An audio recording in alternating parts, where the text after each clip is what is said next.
Alright there, it's your old mate Yorkie here, once again bringing you an episode of My Humble Opinion, where I take a glance at the games on the monthly Humble Choice bundle to see how interesting they are, if they're worth playing.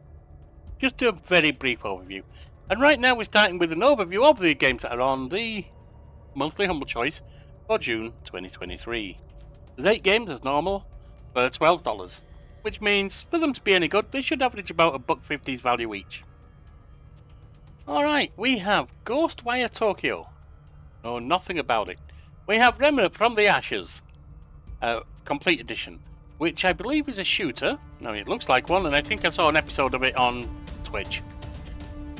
Curse of the Dead Gods Dead Cells update, I know nothing about it. Funny I joined a cult which I already own. Key point, if I already own one, that's one that I haven't claimed through Steam. So the first to grab the key, when it's visible, you get a free game. Eternal Threads, I don't think I've ever heard of it.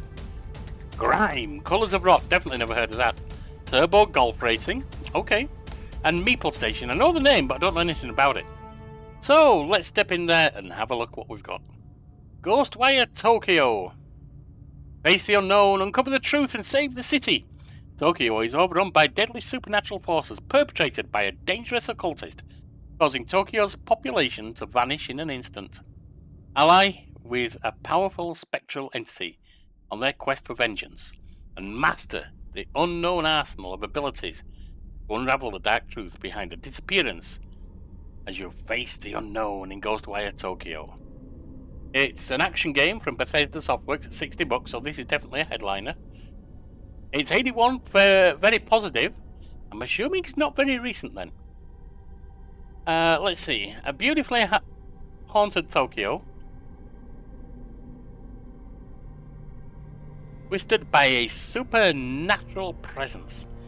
From its ultra-modern cityscape to its traditional temples and narrow alleyways, discover a hauntingly beautiful city teeming with yokai, vengeful spirits. Vengeful spirits. I think that might be a typo. That prowl the streets. Discover iconic landmarks like Shibuya Crossing and Tokyo Tower, stunningly rendered with incredible detail and built to take advantage of next-generation technology. Experience a city frozen in time when the city's population disappeared, and travel to the surreal underworld on your quest to save the family. Devastating elemental abilities. Wield a combination of upgradable elemental powers and ghost hunting skills to combat the supernatural threat.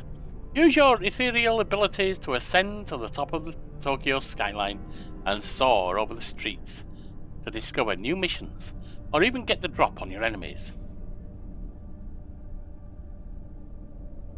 Alright.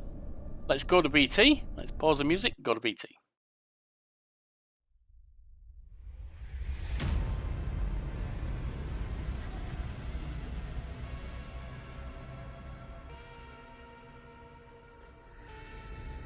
You see things others can't.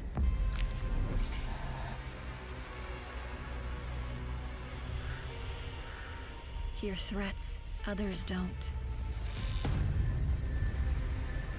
Was that a Shinto arch? I think so.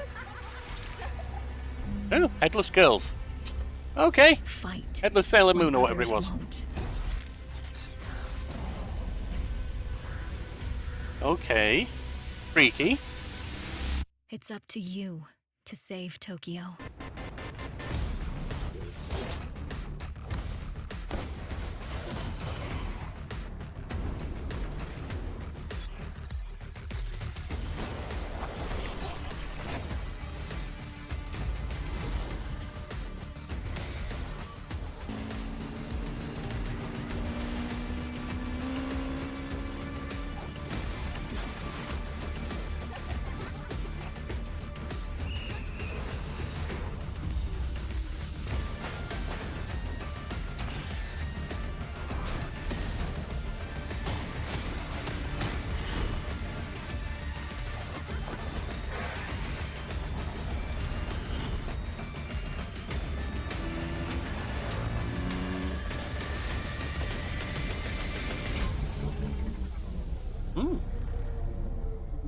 Okay. March 25th, so it's just over a year old. Okay, that's actually surprising. It is a Bethesda game. I mean, I've enjoyed some of them, but they're often buggy. All right, then. Let's have a look at VT2.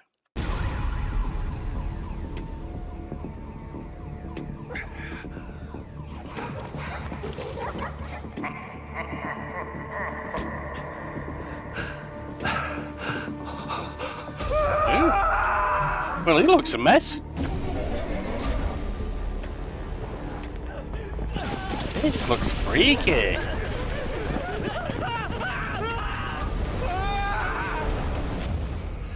What was that?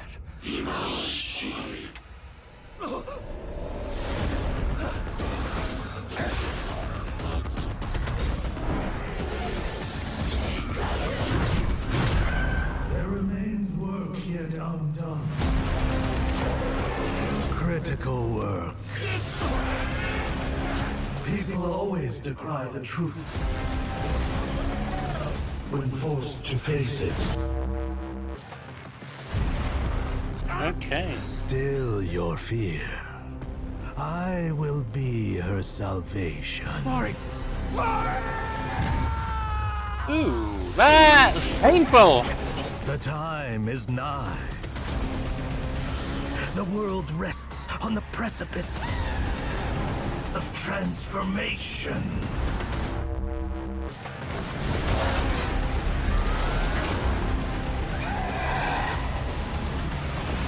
A new age will dawn. Well, damn. I assume there's one character you have to play. It would make sense. Wow.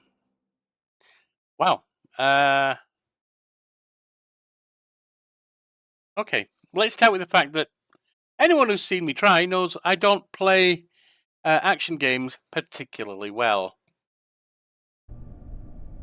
So, will I be any good at this? That's doubtful.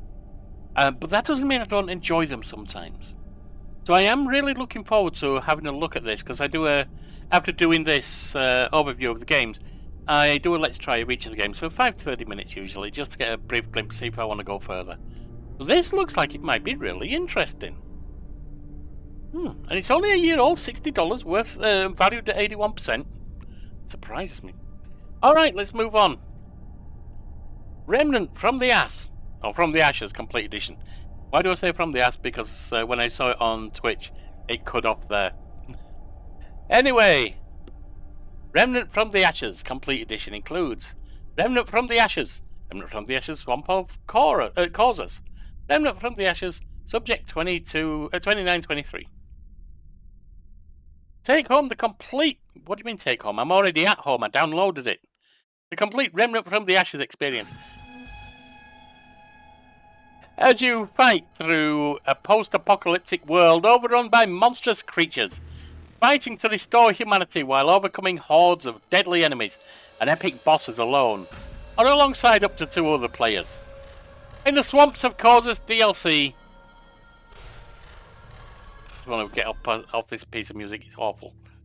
In the Swamps of Causes DLC, delve deeper into the story of the Iskall cult on the Marsh world Causes, and take on the intense challenge of the roguelike survival mode. Start with a pistol and scrap to see how long you can survive in a single playthrough against enemies and bosses that grow stronger. In Subject 2923 DLC, pick up where the Remnant from the Ashes story left off, in a brand new campaign where you will traverse unfamiliar zones, meet unexpected allies, and conquer new threats as you seek to put an end to the root once and for all. Alright then, there's no VT. There's no video with this, that surprises me. Well, it's 85% positive, it's $50, Action Adventure RPG, Gunfire Games. Let's take a look at the few screenshots we got then if there's no VT. Huh, that surprised me.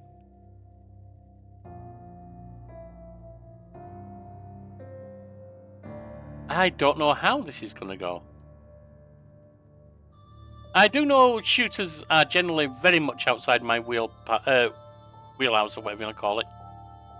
But it will be tried, and we'll see how it goes. And it might be interesting. I mean, it certainly looks graphically interesting. But more than that, I can't really say much. I wonder why they didn't bother with any videos on this one.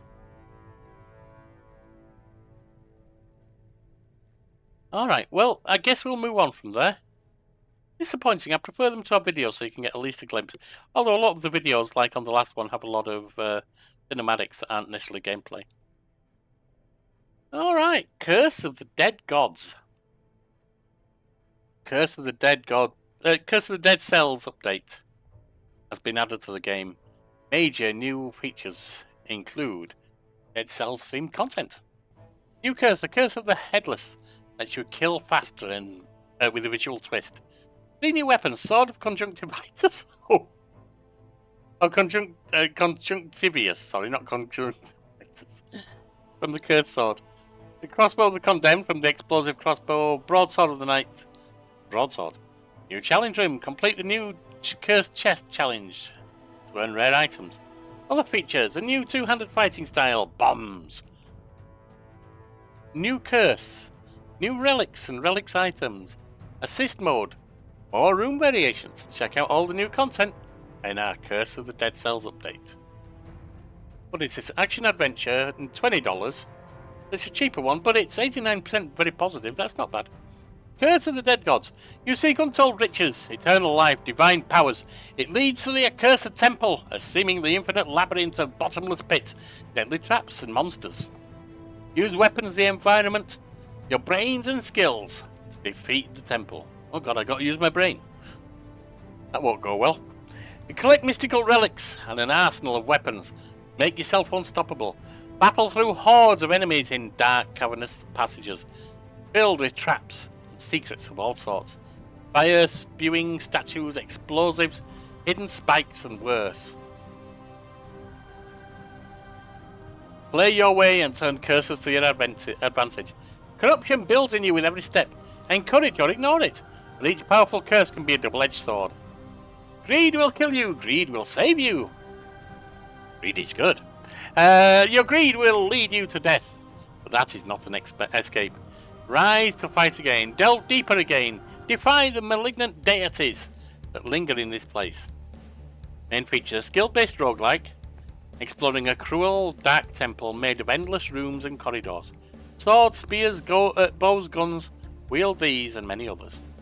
Light and fire will be your best allies to overcome the threats that lie in the shadows.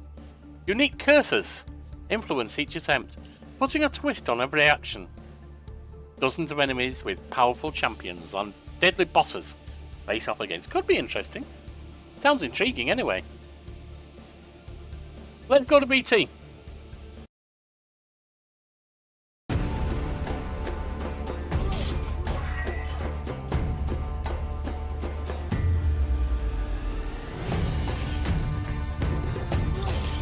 Very cartoony, but in a pleasant way.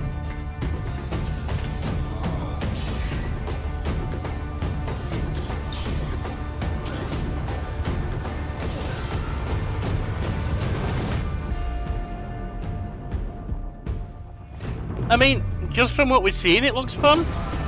Though it's not exactly giving a lot of insight into it, is it?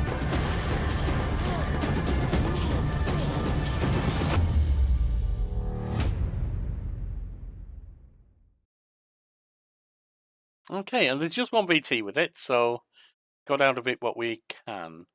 I'm looking forward to trying it. It looks interesting, but I don't know how good it will be when we actually get to it. So, moving on. Honey, I Joined a Cult. Now, this one I already own. So the key, right there, someone can grab.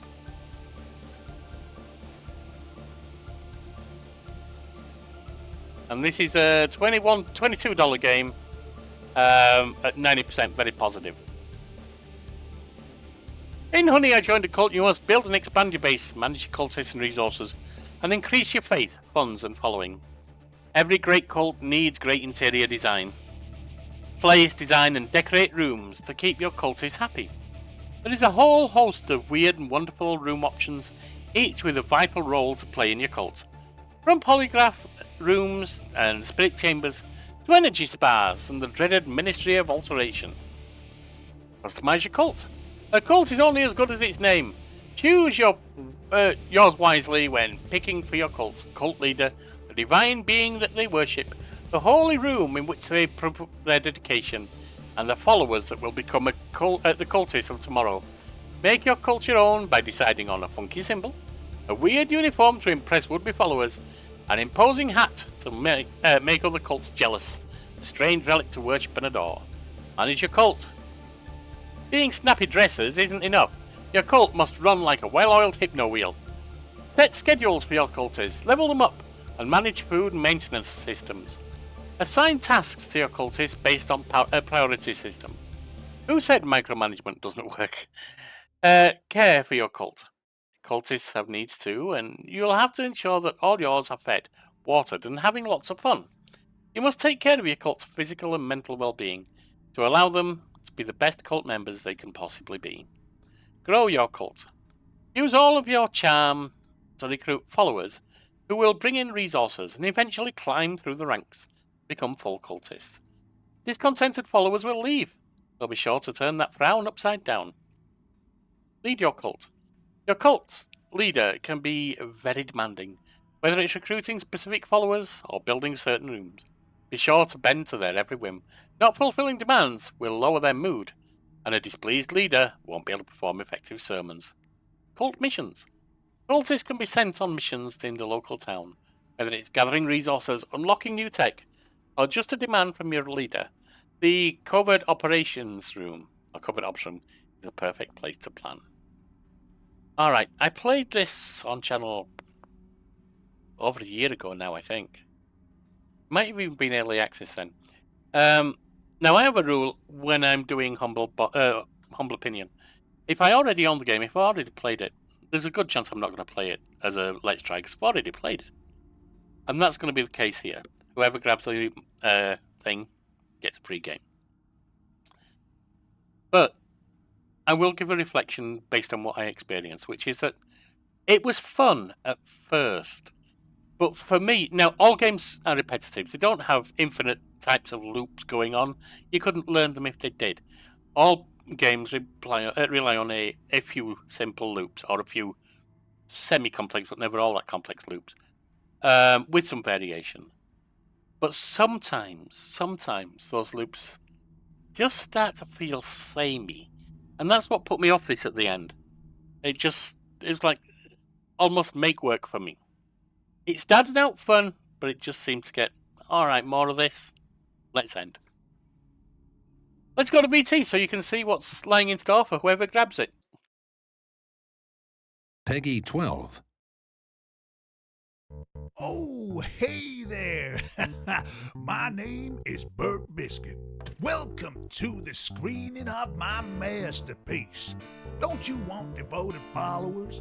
Followers who'll leave everything behind for you, give their money to you, sacrifice their bodies to you, give up their lives for you, consider you God, and will do anything for you.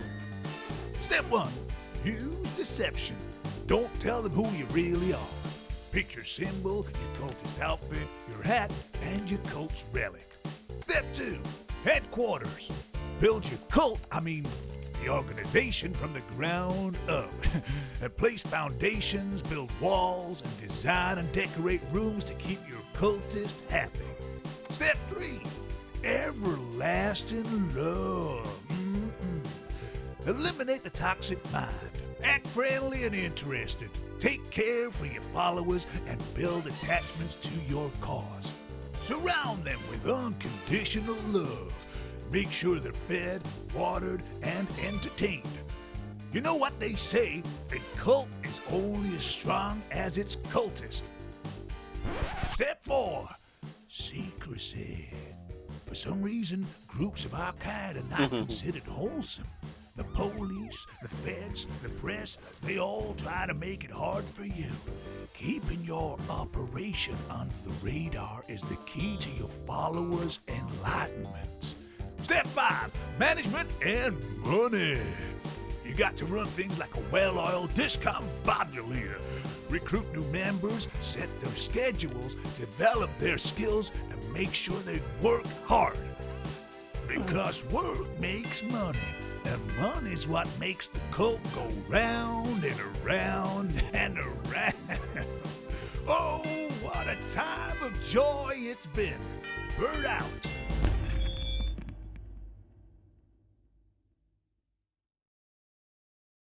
Looking at that, one or two of the rooms, I'm not sure I remember. Sign up to a great and groovy cause and play Honey, I Joined a Cult.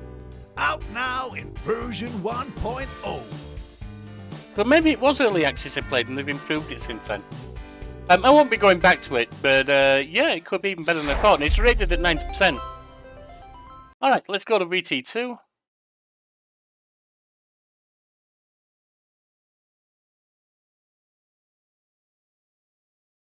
Peggy 12.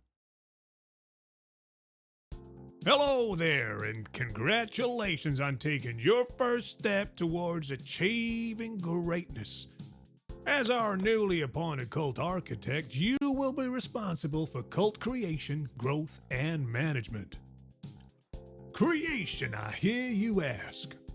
For your cult, you will need to carefully select a name, a practical uniform, an awe-inspiring hat, and, of course, a relic for your followers to worship. Please keep it clean. Nobody wants to pile into the worship room to bow to a giant Now, a cult is only as strong as its followers, and as cult architect, it is your job to ensure the growth of our community, and that means recruiting the right people. We can't just pull people in off the street. Oh, wait. That is what we do? Well, those folks that we do recruit from the street will need to be indoctrinated properly. Did I say indoctrinated? I meant inducted. Our cult facility will need all the correct rooms and facilities to ensure that every new follower has a proper induction. When building the facility, remember that rooms don't just need the correct equipment. Soothing decor is just as important as a discombobulator. And sure to make each room functional, funky, and of course faith-filled. Now, you can't just cram all your cultists into a room and leave them to it. Trust me, you gotta put them to work. That money won't make itself. Manage your cultists. Develop their skills and send them out on missions. Set their priorities and manage the schedules. Don't forget to take care of the needs, because a happy cultist is a productive cultist. It won't be easy. The police, the government agencies, and the scariest of all, the press, will try to use any scandal to shut us down. It will be your job to keep the wolves from the door and the scandals under wraps. Finally, there's your most important role, keeping the cult leader, me, happy. Occasionally, I will provide you with tasks to complete, and some people call them demands, but I like to call it divine work. Now, just remember, anything I ask of you is for the betterment of the cult, and failure to complete my divine work will disrupt our path to greatness. If you disrupt my cult's path to greatness, it will make me angry. Very angry. I hear and disobey. It ruins my sermons. Alright, so whoever grabs the thing, welcome to your cult. Enjoy yourself. Next up, Eternal Threads. I don't think I've ever heard of this one even. This is an indie adventure, secret mode, $20 worth, 91%. Eternal Threads is a single-player, first-person, story-driven puzzle game. I'm not a fan of puzzle games. Of time manipulation, choice, and consequence. As an operative tasked with fixing corruption in the time stream, you've been sent to the north of England in May 2015, where 6 people died in a house fire. Prohibited from simply stopping the fire, you must instead manipulate the choices made by the housemates in the week leading up to it, so that they all survive the event. From the outset, you have free and complete reign to explore the 7-day timeline before the fire. You can watch and alter the significant events from the entire week as many times as you like, and in whatever order you wish. Some decisions will have minor effects on the timeline, moving objects around the house or revealing deeper stories and secrets. Major changes, however, rewrite the timeline by dragging existing events, adding new events, and replacing other events entirely. Intriguing. You must traverse up and down the timeline, changing decisions at different moments throughout the week, so their effects interact and combine together to save all 6 housemates. Because life is strange. I'm sorry, I'm just thinking of another time one I did. Anyway, however, it is not just the housemates who have choices. Each of them can be saved from the fire in multiple ways, with each outcome having a profound effect on their lives in the future. Will you just search for the quickest and easiest solution? Or can you find the best possible outcome for everyone? Well, if there's an easy, quick solution to save everyone, isn't that the best one? Ultimately, everything is about choices and consequences. Features. Choose how you want to follow the game's story. The complete narrative follows the 6 main characters through multiple decisions across multiple timelines, and you can experience these in any way you choose. You can concentrate on just one particular character's storyline at any time, following their choices across the timeline, and then go back to the start and follow another character. You can approach the story like a forensic detective, observe the final outcomes of the story, and then work backwards along the timeline, essentially observing the effects and then determining their cause. Or you can just watch things in chronological order, experiencing the timeline unfold as you observe and change the decisions that the characters face as the week progresses. You watch and change things as many times as you like. Can't remember exactly what happened in an event? Change the decision and you're not sure whether you like the consequences? That's fine. Just hop along the timeline and watch and change whatever you like, whenever you like, as many times as you like. And watch out for the dead birds and whales and double moons and things.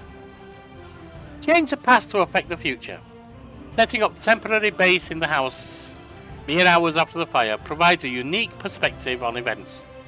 As you look back through the timeline, past events play out in front of you in ghostly form, with a smoke and fire damaged house a constant reminder of what's to come. In addition, as you manipulate the past, the environment can be reset around you to match the changes taking place. Some new objects will appear, others will move around the house, and the contents of the rooms can change substantially as you change the past. Not sure what I think about that, to be honest. But let's go to VT. Time is fractured, 43. So many altered choices. Turn left or right. Speak up or be silent.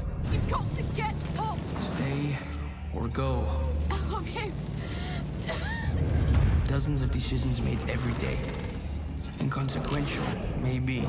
But causality, it turns out, is very, very hard to predict. Corruption in the past has changed so much, we're not even sure how much is lost. All we can do is try to fix it one piece at a time. And now the fate of these people falls to you.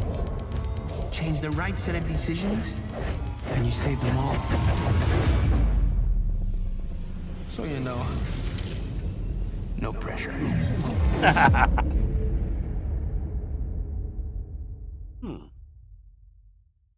wonder when it was actually released. See the date on that. We broke the world. Our early experiments in time travel released massive amounts of chronal particles into the time stream, with devastating results. All 6 subjects must be saved, and you are only authorized to alter the decisions they made in the week before they die. Temporal crossover in 5 seconds. If we are to have any hope of restoring the time stream, then we must employ the very cause of the problem itself. Time travel. 3. Stopping the fire would fix all of this, of course, 43, but...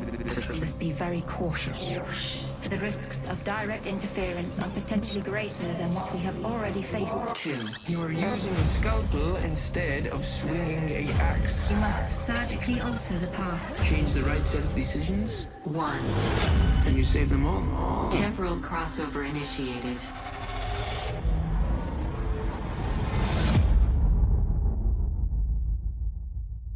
19th of May, what year though? Alright, let's have a look at another one. I'm not. There's a couple more after this. They're all about a minute long. In this video, we're going to walk you through one of the key features in the game Eternal Threads, the time-changing mechanic. In Eternal Threads, you play as Operator 43, a time-traveling operative from a futuristic organization called the Second Chance Project. You have been tasked with going back to 2015 to the north of England, where a devastating house fire claimed the lives of all 6 occupants. You must change the decisions they make in the week leading up to their death in order to affect the outcomes of the event, and hopefully save them from the flames. How do we travel through time? A good question, which I'm not going to answer. But what I can tell you is how we affect things when we are back in the past. Introducing the Second Chance Project Visualizer. Tired of people dying in the past? Feel like you need to change important decisions in your life? Or just mess with your friends? Then the SCP Visualizer is the thing for you. Side effects may include people dying in a fire, megalomania, and sudden blindness. So how does the Visualizer work? Well, we use it to zip around on the timeline of our 6 protagonists. These small circles are moments in the storyline between the characters indicated at the top of the screen. Watching these clips will give you a better understanding of the sequence of events and learn more about the characters, including their personalities and their hidden secrets. Now, earlier in the video I mentioned changing decisions in the game, and I'm going to mention it again.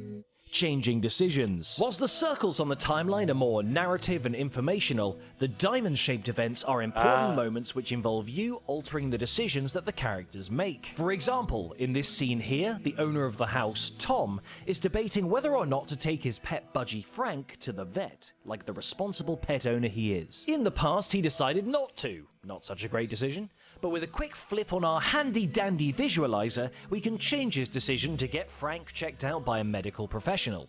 And voila! Frank lives to see another day. Now, let's see how our patented decision-altering technology can affect the outcomes of our 6 main characters. Here we have Jenny and Ben asleep on the night the house catches fire. We see that Jenny awakens from the blaze, but Ben does not. As she fruitlessly tries to wake him up, we're faced with a decision. If we leave the timeline as it is, the current decision she makes is to stay and try and wake him up, which leads to her unfortunately succumbing to the smoke. However, if we alter this decision, we see the events play out differently.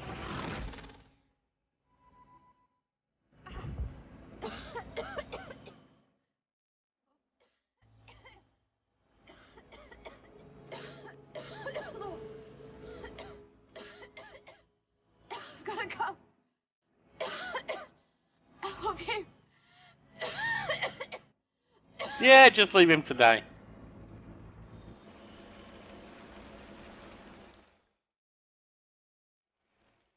As we can see, due to our decision altering, Jenny has made her way out of the house and is now safe. Good job! However, you left Ben to meet his untimely death at the hands of nature's cruelest and hottest weapon. Decisions you made for one character can affect the outcomes of another.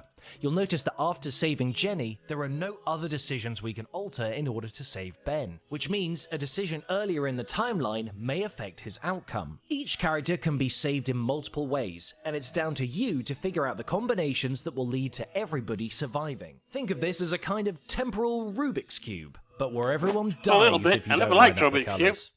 No pressure. Jump around the story altering decisions, or follow one character's story from start to finish. The choice is yours. Can you save all the characters in Eternal Threads? No, I'm pretty and sure I what can. other secrets will you uncover as you explore the past? Alright, so that's Eternal Thread. I'm intrigued to try it, I will say that. I'm feeling it might not be my thing. Anyway, moving on. Grime, Colours of Rot. Ew. The game. An unusual material collapse. Oh, let's just have a look at what it is first. Action indie RPG, $25. 93%. An unusual material collapsing on itself. The world shudders in contract, and suddenly you are squeezed into existence. What awaits you is a world unknown, alien in its own familiarity, and you must survive what terrors you face. Explore your surreal surroundings, absorb the many enemies you encounter, and use their own traits against them as you let yourself become far more than you once were. Grime lets you play to your preference, upgrading only those traits you feel most suited to your unique style. You'll find there is more than one way to break open an enemy as you move through a variety of evocative environments, meet their inhabitants, and discover the source of their madness. So it's a side-scroller, is it? Okay. Eye-popping surrealism. Uncover the mysterious secrets in weeping caves and face-covered deserts. Huh? Meet otherworldly characters in distinct civilization across an organic, interconnected world, all rendered in unearthly 3D. Face foes born of the world itself and swallow them whole. Death-defying combat. Punish enemies by parrying their attacks, smash them from the ground, or even airborne, and absorb them to grow your strength as you wage war on the living world. Living weapons. Seamlessly swap weapons made of living things, or living creatures, that mutate and form during combat. From clawing saws, centipede wings. Okay. Unique skill progression. Hunt down and absorb challenging monsters to improve their skills and bring true customization to your playstyle. Challenge menacing bosses. Battle against creatures dozens of times your size. Adopt to their strategies, withstand their assault, and consume them to gain game-changing abilities that affect both combat and traversal. Colors of Rot. Discover new abilities, new weapons, and new enemies that are chomping at the bit just to get a piece of you. Explore Childbed and discover the horrifying mysteries that lie within. Intriguing? I have no idea. Let's go to VT.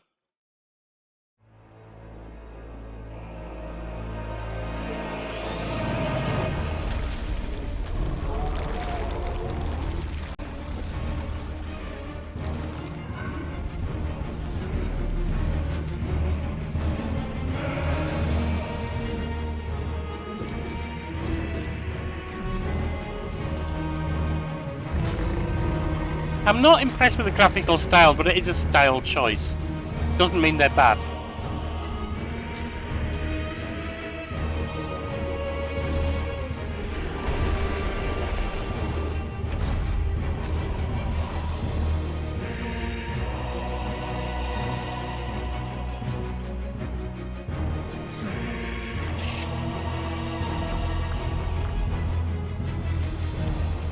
Platforming, okay. Why doesn't it mention it's a platformer?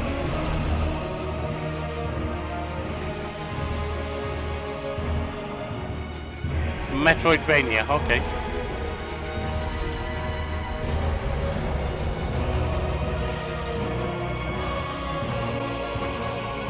Although honestly, I'm not entirely sure what a Metroidvania is.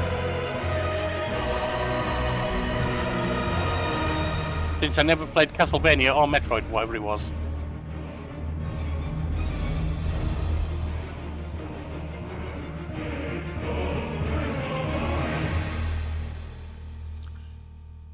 Alright, we'll watch one more VT. At least that showed gameplay.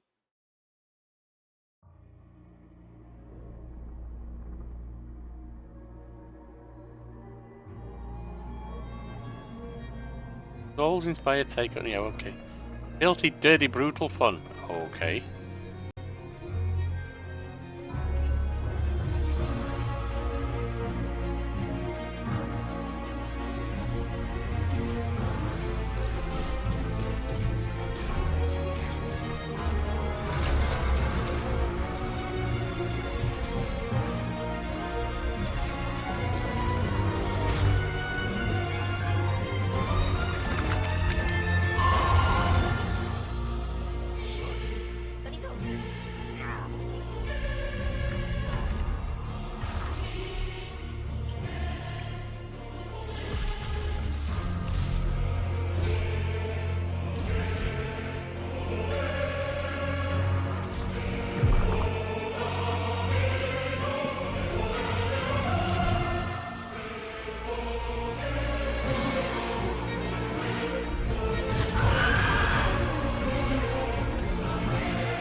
Alright, being perfectly honest, the platforming, etc., is not normally my thing.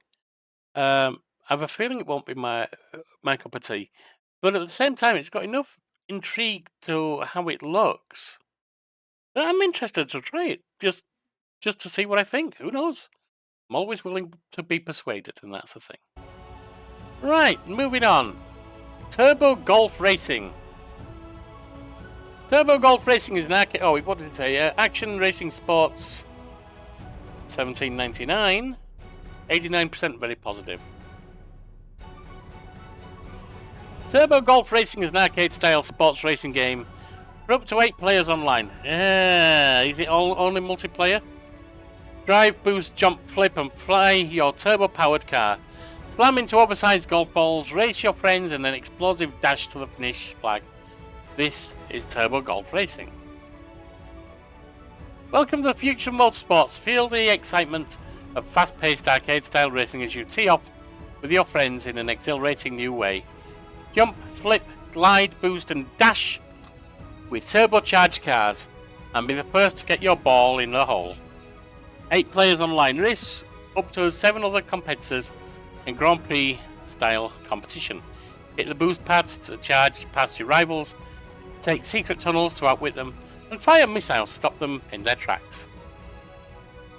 That sounds like it might only be multiplayer, and I don't do multiplayer. Power cores. Get the edge over your rivals by unlocking and equipping power cores.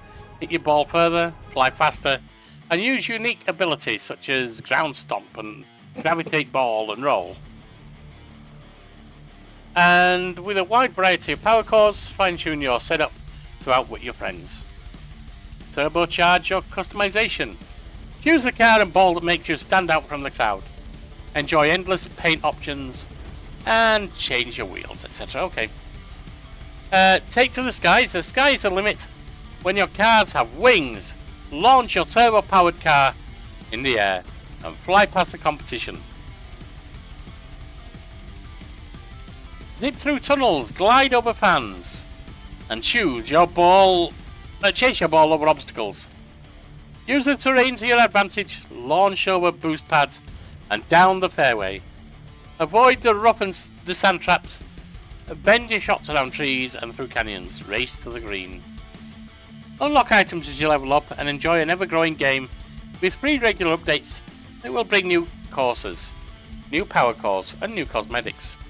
I wonder if it has an active player base. Either way, let's go to BT.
Looks like someone was inspired by that, by Rocket League. What do I think? It looks like it's going to be very outside my wheelhouse, especially if it's on in multiplayer. But I'll give it a try, and we'll see what happens. Meantime, moving on. And we have Meeple Station. Is this the last one?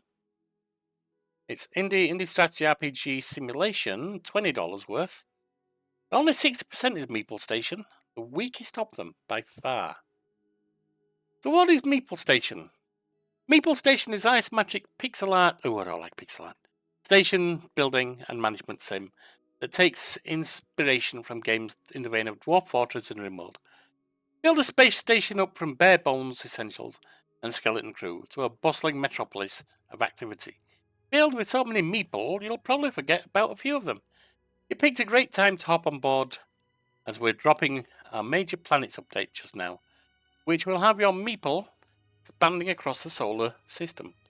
It's an early state, but it's the foundation of a summer full of huge feature releases we've been working on and are very excited to share with you.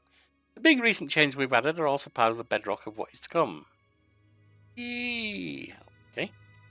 Meeple need things to live.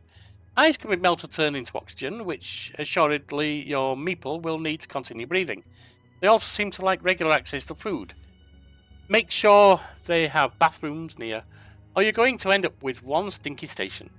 Use meeple for jobs that are well suited to them and house them in decent surroundings, or the icy fingers of unhappiness will take hold.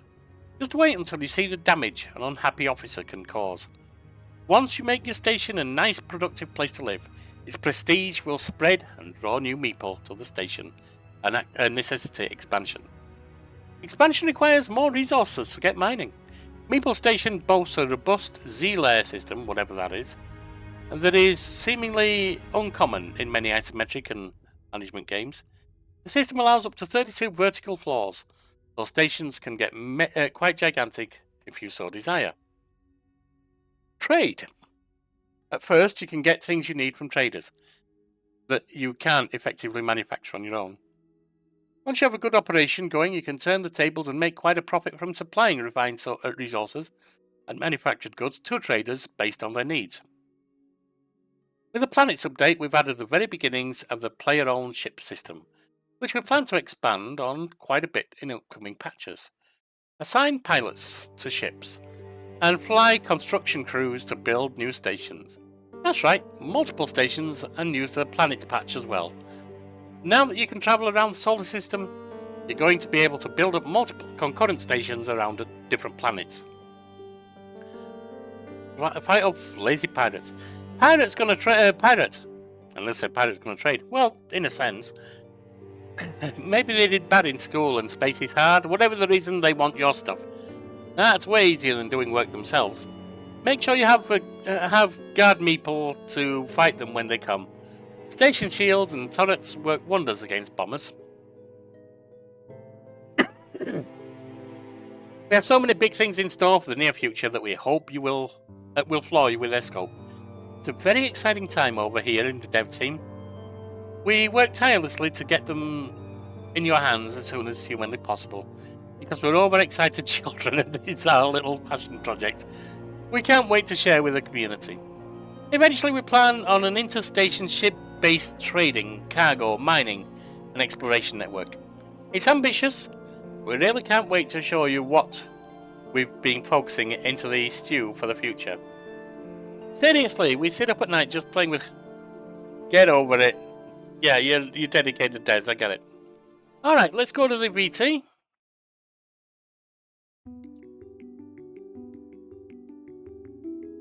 I don't know bad pixel art. There's some really bad pixel art stuff. And that's what puts me off the whole thing, but it's not too bad.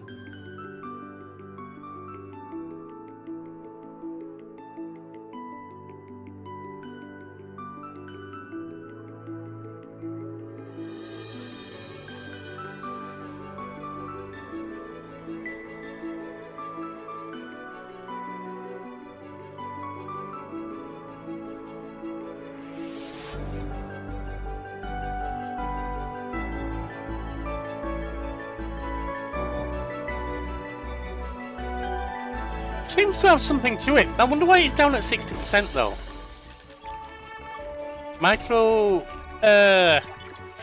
Microtransactions maybe? Or did it just play badly while it looks like it might have some interest? It is a little bland in coloration.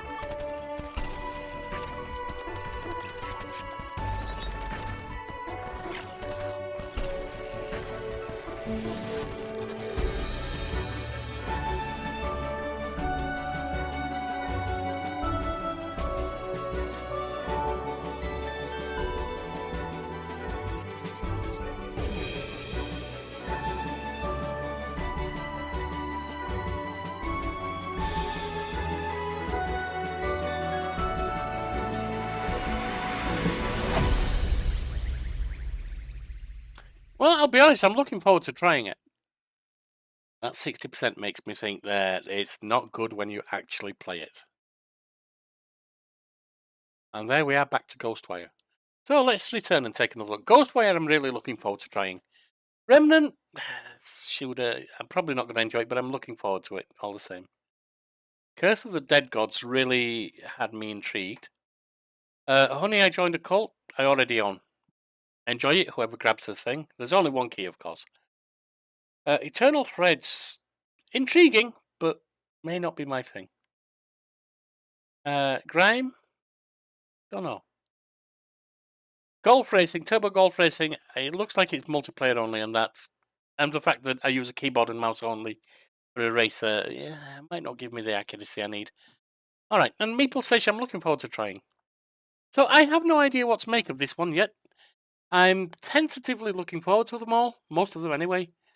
And we'll see how it goes. In the meantime, hit the like, comment, and subscribe to help the channel grow. And I'll see you around. Total Pip.